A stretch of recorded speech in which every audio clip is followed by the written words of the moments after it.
जय जय श्री सीताराम जी, जय जय हनुमान जी, जय माता दी, श्री कली हनुवानी। आगे के अध्याय में हम देखते हैं, एक बार यह चुंबकीय पत्थर किसी लोहे के टुकड़े से जुड़ जाता है तो एक रोचक घटना घटती है। यह तो ठीक है कि चुंबकीय पत्थर के घूमने से नीचे लोहे का टुकड़ा भी घूमता है, परंतु इससे उल्टा भी होता है। नीचे लोहे के टुकड़े को घुमाओ तो ऊपर का चुंबकीय पत्थर भी घूमता है। लोहे के टुकड़े की स्वयं की कोई चुंबकीय शक्ति ना होते हुए भी वह चुंबकीय पत्थर को घुमा सकता है, क्योंकि वे दोनों आपस में जुड़ गए हैं। जब लोहे का टुकड़ा पत्ते के नीचे गति करता है तो ऊपर का चुंबकीय पत्थर उस गति की अनुकृति करता है। इसी तरह भले ही स्वेच्छा की सारी शक्ति आत्मा में निहित है, एक बार वह किरदार से जुड़ जाती है तो अपनी शक्ति का प्रयोग करना बंद कर देती है। वह किरदार की इच्छाओं की अनुकृति करना शुरू कर देती है, अर्थात आत्मा की यात्रा का रास्ता तय करने की शक्ति किरदार को मिल जाती है। एक गुरु का काम आत्मा को उसकी स्वेच्छा की शक्ति स्मरण कराना है। जय श्री सीताराम जी, जय हनुमान जी। इस सादृश्य से कोई मिथ्या निष्कर्ष मत निकाल लेना। जैसे चुंबकीय पत्थर लोहे के टुकड़े को नियंत्रित करता है, वैसे आत्मा किरदार को नियंत्रित नहीं करती। आत्मा केवल किरदार की यात्रा की साक्षी बनती है।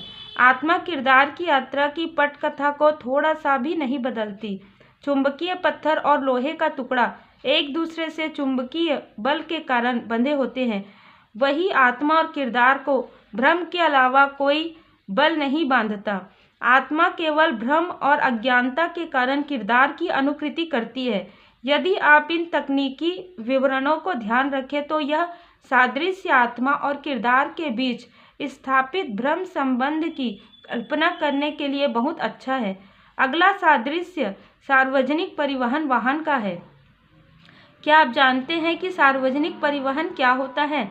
उर्मी ने उत्तर दिया, हाँ देव, एक तय समय सारणी के आधार पर एक स्थान से दूसरे स्थान पर चलने वाले वे वाहन जिन पर राजा का स्वामित्व होता है।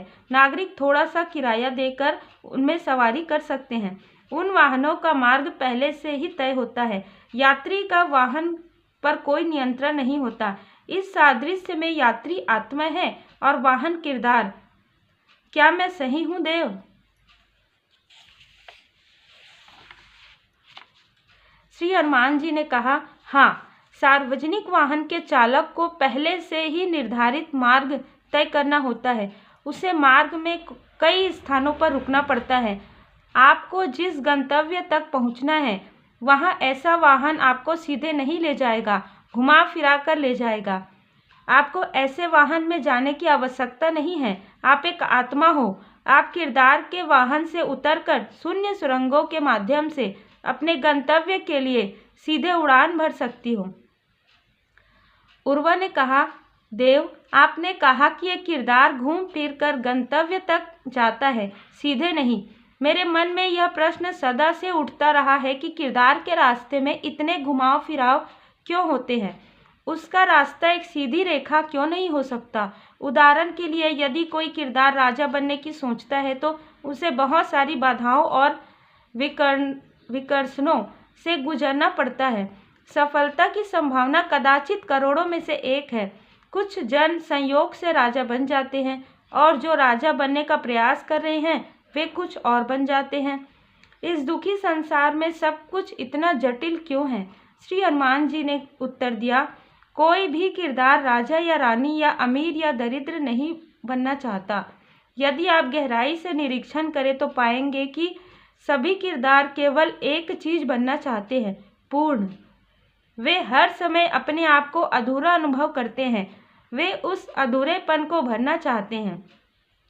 एक सामान्य नागरिक का मानना है कि राजाओं के पास सब कुछ है। उसका मानना है कि राजा बनने से वह पूर्ण हो जाएगा। एक राजा का मानना है कि जब वह संसार के सारे राज्य जीत लेगा तब वह पूर्ण हो जाएगा। जिसने सभी राज्य जीत लिए हैं वह सोचता है कि जब वह अपने साम्राज्य में शांति स्थापित कर देगा तब वह पूर्ण हो जाएगा। अविवाहित किरदारों का मानना है कि विवाह उन्हें पूर्ण कर देगा। विवाहित किरदारों का मानना है कि बच्चों को जन्म देने से वे पूर्ण हो जाएंगे।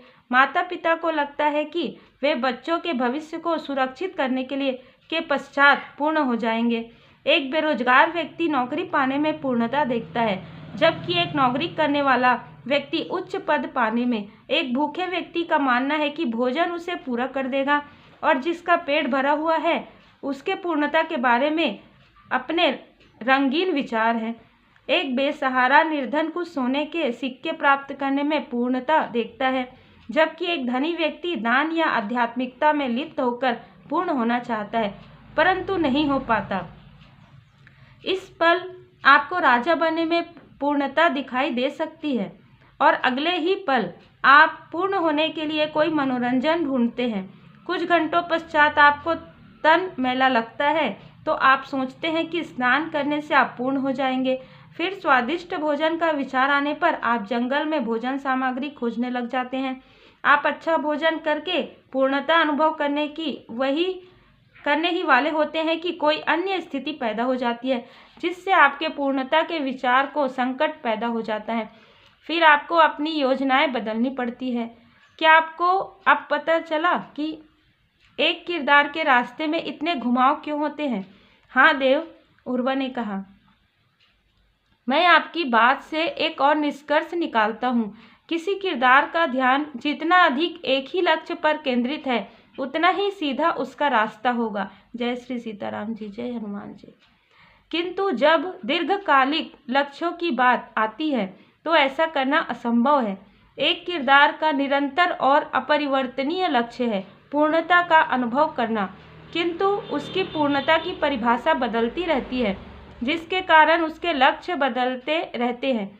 एक क्षण वह प्रधानमंत्री बनना चाहता है तो दूसरे ही क्षण वह मनोरंजन में डूबना चाहता है।